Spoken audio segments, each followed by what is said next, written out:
নমস্কাৰ সকলোকে কি খবৰ আপোনালোকৰ সকলো ভালে কুশলে আছেনে বাৰু আজি আকৌ অন্য এটা মিনি ভ্লগ লৈ আহিলোঁ আপোনালোকৰ মাজলৈ ইয়াৰ ৰাতিপুৱাৰে সময় আমাৰ দেহাহঁতক স্কুললৈ উলিয়াই পঠিয়াবলৈ লৈছোঁ ইহঁতক গাড়ীত উঠাই লোৱাৰ পিছত আকৌ চাহ বনাবহি লাগিব ইহঁত দুটা গাড়ীত উঠাই পঠাই ল'লোঁ আচলতে গাড়ীখন নোযোৱালৈকে মই বাটতেই ৰৈ থাকোঁ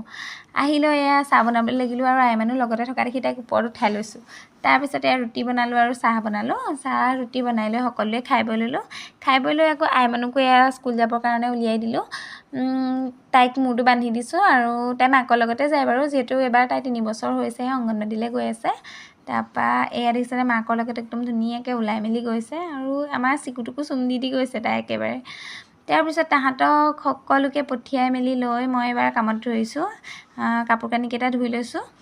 তাৰপৰা কাপোৰ কানিখিনি মেলি লৈ আৰু আকৌ ভাত বনোৱাত লাগিব ভিডিঅ'টো ৰাতিপুৱাৰে আছিলে ৰাতিপুৱাই দিব লাগিছিলে কিন্তু এডিটিং কৰিবলৈ সময় নোহোৱাৰ বাবে দিব পৰা নাছিলোঁ ভিডিঅ'টো চাই কেনে পালে জনাব আৰু অন্য এটা ভিডিঅ'ৰ সৈতে আকৌ